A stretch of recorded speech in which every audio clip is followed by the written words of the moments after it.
नमस्कार। मैं सुरेंद्र शर्मा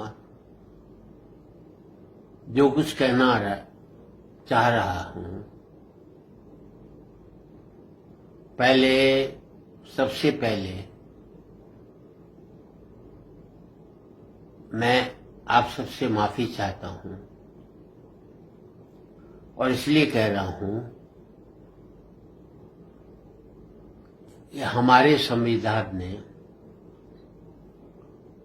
हमें बोलने की आजादी दी है, भौंकने की नहीं। और आज हकीकत ये हो गई, जो भौंक रहे हैं उन्हें कुछ नहीं कहा जाता और जो बोल रहे हैं उनके सुनने पर पाबंदी लगाई जाती है।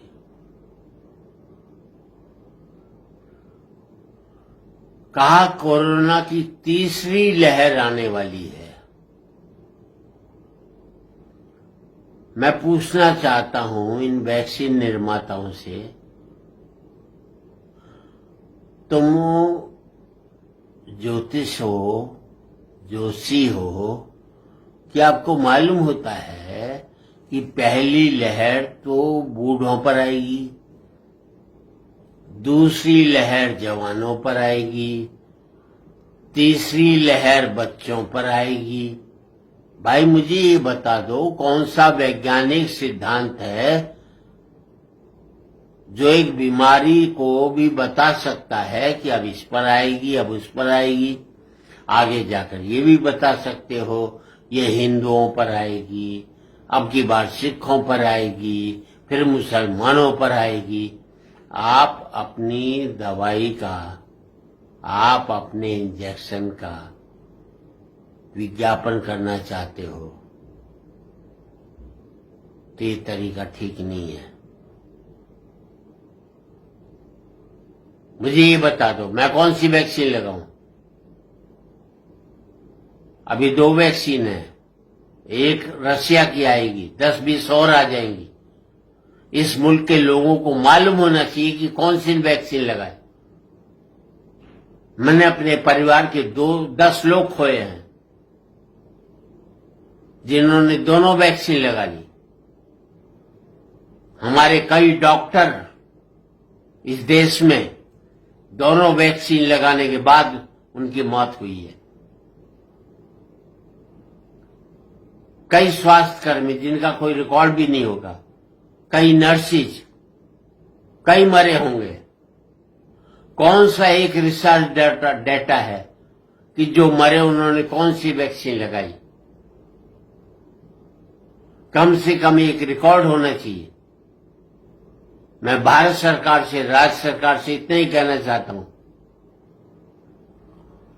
हमें इस्तेमाल मत करो वैक्सीन के रिसर्च के लिए,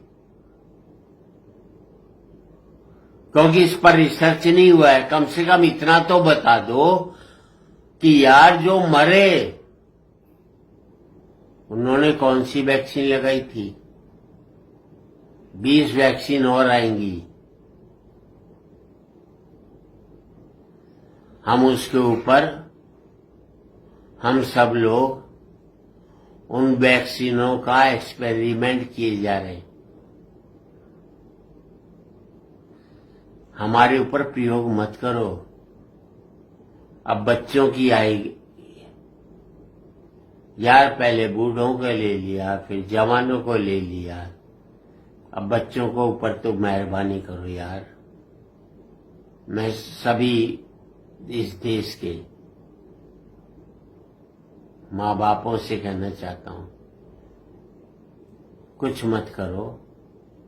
जो बच्चे तुम्हारे जंक फूड खा रहे हैं, जो बच्चे तुम्हारे खाने के साथ ड्रिंक्स ले रहे हैं, चाहे कोई भी कोल ले रहे हैं, वो ले रहे हैं, बाहर का खाना बंद करवाओ उनको घर के खाने की आदत दो। आपके बच्चे स्वस्थ रहेंगे। अपनी बच्चों की सेहत के साथ तुमने खुद खिलवाड़ किया है। खुद खिलवाड़ नहीं किया, तुम सब ने अपने बच्चों की आदतें खराब की हैं और उन आदतों की वजह से बच्चे बीमार पड़े हैं। एक बड़ा मजाक हो रहा है देश में, घर में रहो, बाहर मत निकलो। मैं इन सबसे पूछता हूं, अगर यही बात मेरे देश के डॉक्टर मान लेते कि हम घर में रहेंगे, यही देश के स्वास्थ्य कर्मी ये मान लेते कि हम घर में रहेंगे, यही स्वास्थ्य कर्मचारी ये मान लेते हम घर में रहेंगे, यही किसान जो सोच लेते कि हमें खेत में हल नहीं चलाना, हम घर में रहेंगे, तो भाई मरने के लिए वो लोग हैं जो आपको जिंदा रखे हुए हैं और हम उनकी वजह से जिंदा हैं। यार, बीमारी को महामारी मत बनाओ। हम सब पहले से ही डरे हुए हैं, हमें और मत डराओ। हम भूखमरी के मारे हुए इस देश के लोग, हम बेकारी के मारे हुए इस देश के लोग, उसके बारे में सोचो। हमें कम से कम आपसे प्रार्थना है, कोई भी सरकार हो, राजनीति से अलग हटकर किसी और के बारे में नहीं सोचे। बेहतर है कि हम बेहतर कैसे आदमी बने, बेहतर कैसे इस देश में जिंदगी को जिए, उसके बारे में सोचा। बहुत बहुत धन्यवाद। बड़ी तकलीफ के साथ आज ये वीडियो डाली है। अगर कोई गलत लगे, मैं इस देश की तमाम न्यायपालिकाओं से, तमाम देश की सरकारों से, तमाम देश की राजनीतिक पार्टियों से माफी चाहता हूं। मैंने कुछ गलत कह दिया हो तो मुझे माफ कर देना, और मैंने कुछ सही कहा हो तो उस पर अमल करने की कोशिश करना। जय हिंद।